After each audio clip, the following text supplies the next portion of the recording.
शुरुआत से ही जीवन बहुत मुश्किलों से गुजर रही थी। मैंने सब कुछ मान भी लिया था।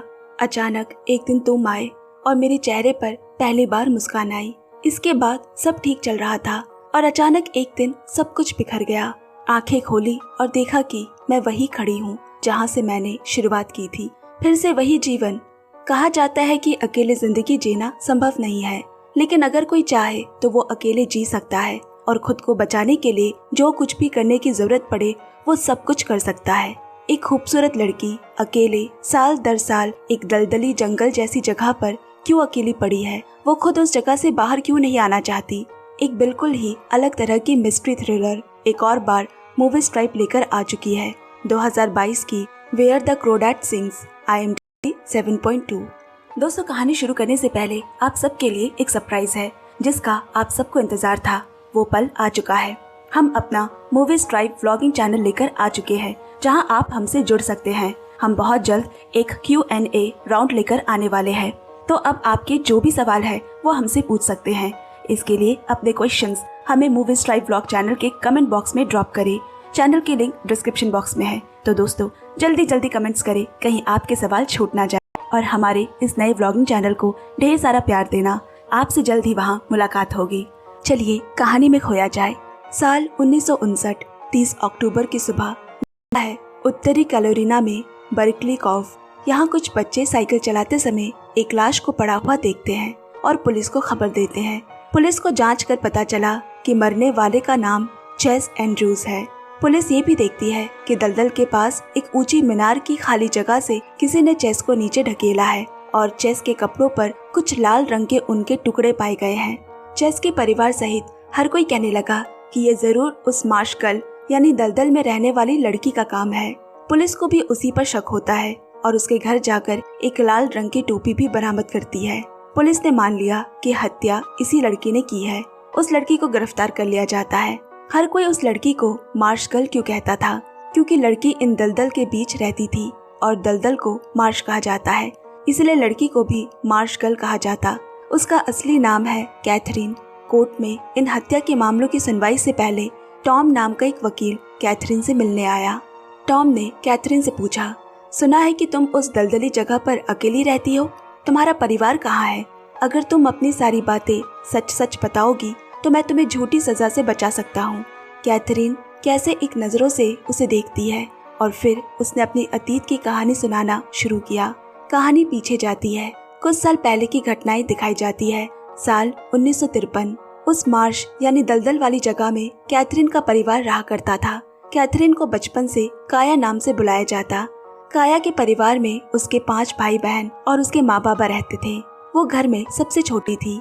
उस समय उसकी उम्र सिर्फ 6 साल थी, मगर काया के बाबा उन सभी पर बहुत अत्याचार करते, छोटी छोटी बातों पर उन्हें पीटा करते।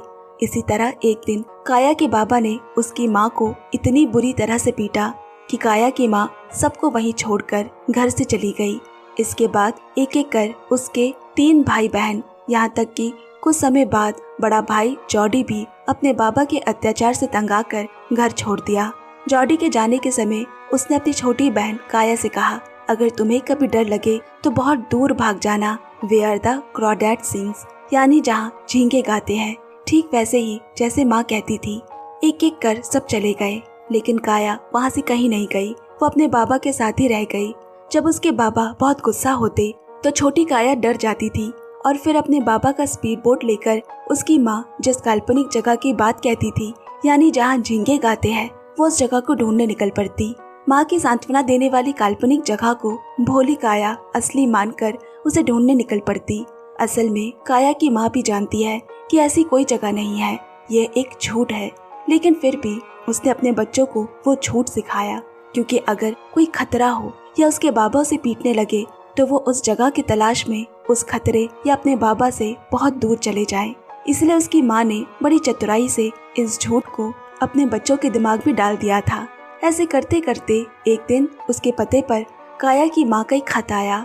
उस खत को देख काया के बाबा बहुत गुस्सा हो गए और घर में काया की माँ की जितनी भी चीजें थी सारी जला दी, यहाँ तक कि वो खुद भी घर छोड़कर चले गए। लेकिन काया वही उसी घर में अकेली रह गई, बिल्कुल अकेली। हालात इंसान को बदल देती है और वो छोटी उम्र की काया बहुत बड़ी हो गई है मानसिक रूप से। वो बहुत ही अच्छी तरीके से जीवन की इस सच्चाई को महसूस करती है कि इस दुनिया में किसी का कोई नहीं। जिसके परिवार ने उसे छोड़ दिया है उसे अकेले ही जीना सीखना होगा, क्योंकि एक समय के बाद लोग अकेले ही जीते हैं।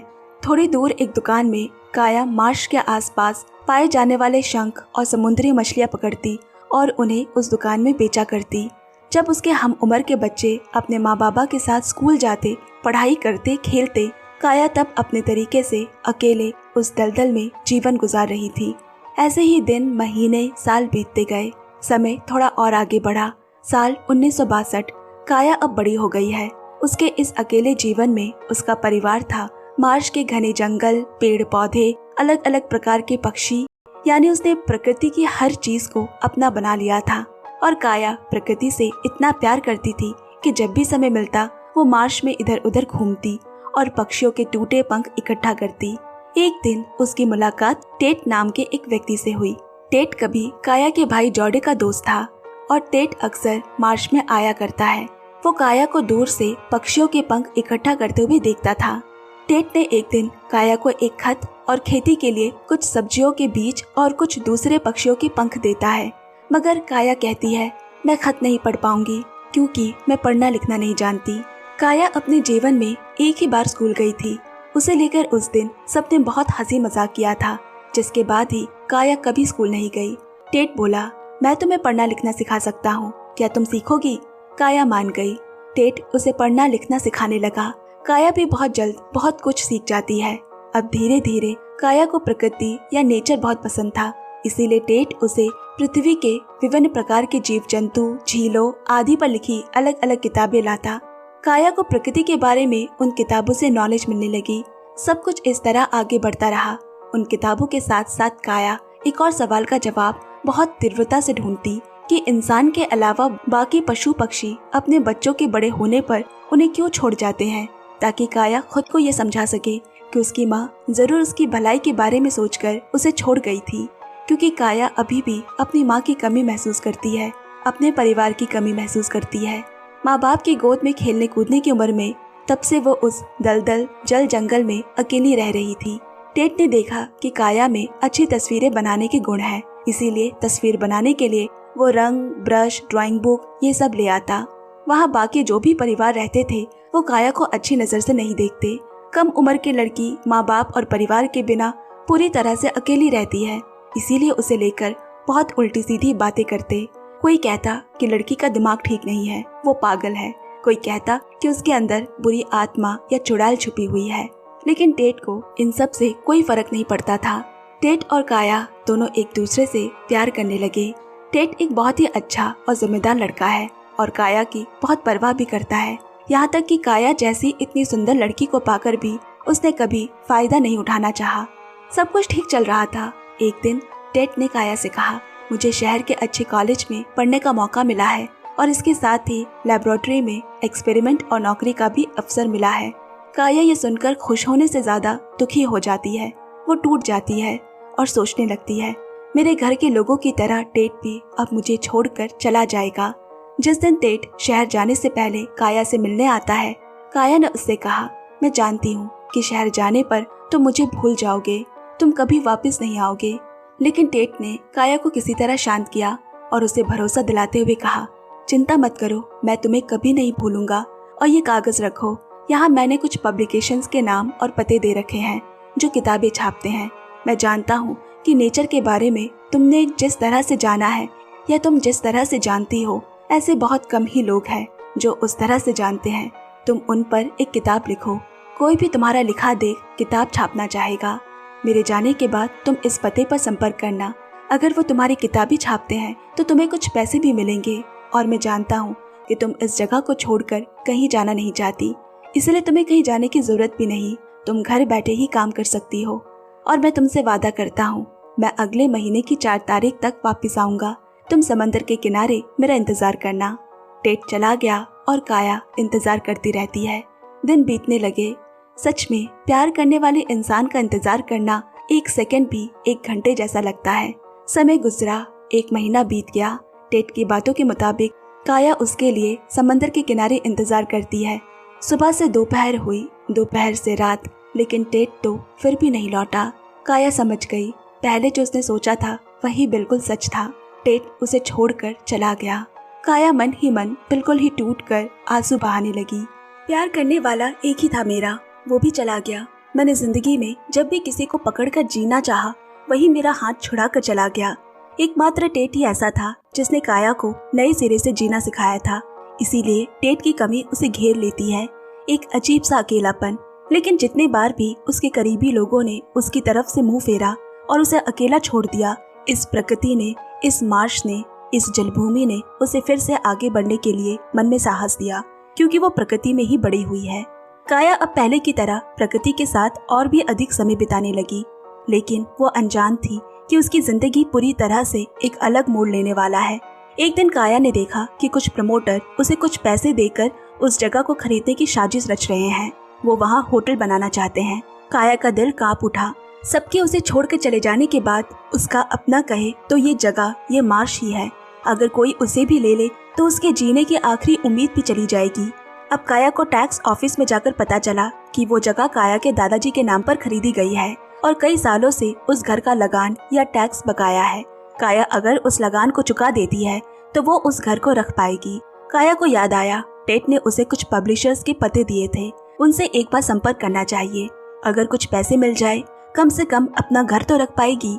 यही सोचकर वो अपनी बनाई हुई कुछ तस्वीरें और कुछ लिखा हुआ पब्लिशर्स के पते पर भेज देती है। और ठीक इसी समय काया की जिंदगी में एक काले साए का प्रवेश हुआ। लड़के का नाम चेस। चेस से काया की मुलाकात हुई, उनकी दोस्ती हुई, एक समय पसंद आना हुआ और फिर पसंद प्यार में बदल गई। वो एक दूसरे के साथ समय बिताना शुरू कर देते हैं, लेकिन काया अभी भी टेट को भूल नहीं पाई है। वो मन ही मन समझ रही है कि टेट की तरह चेस को शायद वो कभी प्यार नहीं कर पाएगी।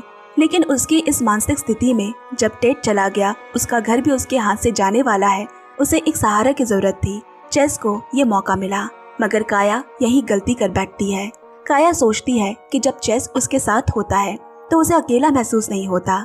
चेस ने एक दिन काया को एक सीप का खोल दिया। काया अपने प्यार की निशानी के रूप में उस सीप से हार बनाकर चेस के गले में पहना देती है। दरअसल चेस वहाँ के एक नामी अमीर परिवार का बेटा था और उनका रिश्ता उस मार्श के दलदल तक ही था, क्योंकि चेस के परिवार वाले काया जैसी लड़की को कभी स्वीकार नहीं करेंगे। लेकिन फिर भी चेस काया से वादा करता है, मगर वो केवल काया से ही शादी करेगा। अब एक दिन काया के पते पर एक खत आया। उसने जो लेख और तस्वीरें भेजी थी, एक पब्लिशर को बहुत पसंद आई और वो उन तस्वीरों और लेखों से एक किताब छापना चाहता है। लेकिन यहीं से कहानी अचानक यू टर्न लेती है। टेट इतने दिनों बाद फिर से वापस आ गया। टेट फिर से एक दिन काया से मिलने जाता है। इतने दिन, इतने सालों बाद टेट को अचानक क्यों सामने देख काया ना जाने कैसे अजीब सी हो जाती है। गुस्से, नाराजगी और दुख में जो कुछ भी उसके हाथ आता उससे टेट को मारने लगती और चिल्लाती है, तुम यहाँ क्यों आए हो? तुम चले जाओ यहाँ से। जब मुझे तुम्हारी सबसे ज्यादा जरूरत थी तब तुम कहाँ थे? तब तुमने मेरे बारे में ना सोच चले गए। मुझे तो पता भी नहीं कि तुम जिंदा हो या मर गए हो। चले जाओ टेट तुम यहाँ से। टेट उसे किसी तरह शांत करता है और कहता है, काया मुझे पता है कि मैंने बहुत गलतियाँ की है। दरअसल मैंने सोचा था कि तुम इस दलदल को छोड़कर कभी किसी जगह नहीं जा पाओगी, लेकिन मेरी आंखों में कई सपने थे। मैं जीवन में कुछ करना चाहता था, इसीलिए मैं तुमसे झूठ बोलकर यहाँ से चला गया। लेकिन क्या जानती हो, उस शहर में इतने दिन बिताने और इतना कुछ करने के बाद भी मुझे वहाँ शांति नहीं मिली जो मुझे तुम्हारे साथ मिलती थी। मुझे एहसास हुआ कि तुम्हारे बिना मैं नहीं रह सकता और इसीलिए मैं वापस आ गया। और उससे भी बड़ी बात, वो लड़का जिसका नाम चेस है, उसके साथ तुम किसी रिश्ते में मत रहो, क्योंकि मैं उसे बहुत पहले से जानता हूँ। वो बिल्कुल भी अच्छा नहीं है। काया ने टेट से कहा, बहुत देर हो चुकी है, मुझे भी समझ नहीं आ रहा है कि मुझे क्या करना चाहिए। मुझे थोड़ा समय दो। अब कुछ दिनों बाद काया को पता चलता है कि चेस की पहले ही एक लड़की से शादी तय हो चुकी है। काया के पैरों तले जमीन खिसक गई। उसे अच्छे से समझ आ रहा है कि चेस ने इतने दिनों तक सिर्फ उसे धोखा दिया है। दिन रात सिर्फ उसके देह के लालच में उसके साथ प्यार का नाटक करता रहा और इतने बड़े धोखे के बाद वो अब चेस से डरने लगी है। अब चेस काया को झूठा झूठा के लिए उसके घर आया, लेकिन काया उसे मिलना नहीं चाहती। वो पेड़ पौधों के पीछे छिप गई। लेकिन मानसिक रूप से काया अब टूटती नहीं है। उसकी किताबें छपने से उसे कुछ पैसे मिले। इन पैसों से उसने टैक्स भरा और अब वो पूरी तरह से इस जगह की वर्तमान मालकिन है। एक दिन काया की लिखी हुई वो किताब जो छपी थी वो उसके भाई जोडी के हाथों में पहुंची। वो काया से मिलने उस मार्च में वापस आया। जोडी अब एक आर्मी ऑफिसर है। उसने काया को बताया माँ एक घातक बीमारी से पीड़ित थी और बहुत पहले मर गई। उसने आगे और बताया मैं समय समय पर तुमसे मिलने आऊंगा। कहते हैं कि शरीर का नशा बहुत खतरनाक होता है। चेस काया के शरीर को भूल नहीं पा रहा। वो हर दिन वहां आकर काया को किसी भी तरह से गलत झूठ समझाकर उसे फिर से अपने जाल में फंसाना चाहता है। जब काया ने चेस की कोई बात नहीं माननी चाहिए तो चेस काया के साथ जबरदस्ती करने की कोशिश करता है, मगर काया सामने पड़ा एक बड़ा पत्थर लेकर उसके सर पर जोर से हमला करती है। चेस जमीन पर पड़ा। वहां से जाते जाते काया चेस से बस इतना कहती है अगर दोबारा मुझे परेशान करने आए तो मैं तुम्हें जान से मार डालूंगी। देखा गया है कि जब काया चेस से ये सब कहकर स्पीड बोट पर सवार होकर जा रही थी तब वहां मौजूद एक मछुआरे ने उसकी बात सुन ली। इसके बाद से अब चेस जब चाहे काया के घर आ सकता है, उस पर हमला कर सकता है या जबरदस्ती करने की कोशिश कर सकता है। इसी डर और आतंक से काया कभी कभी अपने घर से निकल जाती, कभी स्पीड बोट पर तो कभी उस मार्श की झाड़ियों और जंगलों में छिपकर रात बिताती। हर रात उसके लिए मानो एक आतंक का युग था। एक दिन काया कैसी है ये देखने के लिए टेड उसके घर आया और उसे इस तरह देखकर वो समझ गया कि जरूर चेस ने काया के साथ कुछ किया है। टेड को देखकर काया को थोड़ा भरोसा मिला, लेकिन काया ने टेड से कहा तुम मेरे लिए चेस के साथ किसी भी तरह की परेशानी में मत पड़ना क्योंकि वो अच्छा इंसान नहीं है। वो ये भी कहती है अगले हफ्ते मैं यहाँ से ग्रीनविल जाऊंगी। ग्रीनविल एक जगह का नाम है। वहाँ कुछ पब्लिशर से मिलूंगी, मेरी कुछ किताबें और तस्वीरें पब्लिश करने के बारे में। अब तक की कहानी अतीत में चल रही थी, जहाँ काया वकील को अपने अतीत के बारे में सब कुछ बता रही थी। और अब कहानी फिर से आज में वापस आती है। देखा गया कि अदालत में पुलिस, एक डॉक्टर जिसने चेस के शव का पोस्टमार्टम किया, चेस की माँ और वो मछुआरा जिसने काया को धमकी देते सुना था, वह सभी काया के खिलाफ गवाही देते हैं और वो ये भी दावा करते हैं कि चेस की हत्या के आरोप में काया को कड़ी सजा दी जाए। पुलिस और डॉक्टर कहते हैं कि चेस के कपड़ों में जिस रंग का ऊन मिला है उसी रंग की ऊन की टोपी काया के पास है, लेकिन वो टावर जहाँ से चेस के शरीर को फेंका गया था वहाँ या उसके आसपास कहीं भी काया के हाथ या पैरों के निशान नहीं मिले हैं, जिससे ऐसा लगता है कि काया ने हत्या करने के बाद जानबूझकर इन सबूतों को मिटा दिया ताकि वो किसी भी तरह से फंस ना जाए। ये सब सुनने के बाद टॉम यानी काया के वकील ने कहा ये सारी झूठी बातें हैं क्योंकि काया पहले से ही चेस को जानती थी और उनके बीच गहरा रिश्ता था। हो सकता है कि टोपी का वो ऊन का टुकड़ा किसी एक समय पर चेस के कपड़ों में लग गया हो। चेस के कपड़ों में काया की टोपी का ऊन मिलने का मतलब ये साबित नहीं होता कि काया असली खूनी है। और जहाँ ये घटना घटी है वो एक पानी वाली जगह है, वहाँ ज्वार भाटा लगा रहता है। शायद ये भी हो सकता है कि चेस को जिसने मारा हो पानी के बहाव में उसके हाथ और पैरों के निशान मिट गए हो। इसीलिए ये कहना गलत और बेवजह है कि काया ने अपना गुनाह छुपाने के लिए जानबूझकर निशान मिटाए। और उस टावर के अंदर जो ग्रिल का दरवाजा है उसे कई बार लोग खुला छोड़ जाते हैं। हो सकता है कि चेस वहाँ से नीचे गिर गया हो, ये एक एक्सीडेंट है, या ये भी हो सकता है कि किसी और ने वहाँ ले जाकर नीचे फेंक दिया हो। चेस की हत्या का काया के खिलाफ कोई सबूत नहीं है। अब इसके बाद चेस की माँ ने गवाही दी। मेरे बेटे के गले में सीप से बना एक हार था, वो उसे हमेशा पहनता था। उसके मरने के बाद पुलिस को वो हार भी नहीं मिला। चेस की माँ को लगा कि हार उसे काया ने दी थी, इसलिए शायद खून करने के बाद उसने ये हार उतार लिया हो। ये सुनकर टॉम कहता है ये तो हो ही नहीं सकता। आप जानते हैं कि पुलिस ने काया की पूरे घर की तलाशी ली है। अगर हार घर के अंदर छिपा होता तो पाया जाता। इसके बाद अब एक दुकान की मालकिन और काया का पब्लिशर जो काया की किताबें छापता था, दोनों गवाही देते हुए कहते हैं काया ने 29 तारीख की सुबह 9 बजे ग्रीनविल जाने के लिए बस पकड़ी थी और उसके अगले दिन सुबह वो फिर से उसी समय ग्रीनविल से वापस बार्कली क्लॉफ लौटती है। इसका मतलब है कि उस दिन जब चेस के साथ ये घटना हुई थी, यानी 30 तारीख की भोर रात को, उस समय तो काया अपनी जगह थी ही नहीं। चेस की तरफ के वकील ने कहा यह हो सकता है कि काया ने अपना बदला लेने के लिए रात 1:30 के आसपास बस पकड़ी और बार्कली क्लॉफ लौट आई, अपना काम किया यानी चेस की हत्या की और फिर 2:30 बजे की बस पकड़कर ग्रीनविले वापस चली गई। काया के वकील टॉम ने फिर कहा ऐसा होना संभव नहीं। काया ने इतना कुछ कर डाला, वहाँ के बस के किसी ने नहीं देखा, बस ड्राइवर ने नहीं देखा, यहाँ तक कि बार्कली कॉफ में किसी ने भी काया को देखा ही नहीं। ये कैसा संभव है? इतनी रात में एक लड़की यहाँ आई, हत्या किया और फिर चली भी गई। आखिर में चूंकि काया के खिलाफ कोई सबूत नहीं था, इसलिए अदालत ने काया को निर्दोष घोषित कर दिया। अब इस घटना के बाद काया टेड से शादी करके सुख शांति से रह रही थी और उसका भाई जॉडी भी बीच बीच में काया से मिलने आया करता। समय के साथ कई साल बीत गए। काया और टेड भी काफी बूढ़े हो गए हैं। काया एक सफल बड़ी लेखिका बन चुकी है और 70 साल की उम्र में काया के दिल का दौरा पड़ने से मृत्यु हो जाती है। काया की मृत्यु के बाद उसके पुराने सामानों को टटोलते हुए एक दिन टेड ने देखा एक पुरानी किताब। उस किताब के आखिरी पन्ने पर काया ने चेस की एक तस्वीर बनाकर रखी है और उसके नीचे लिखा था, कभी कभी शिकार को बचाने के लिए शिकारी को मारना पड़ता है।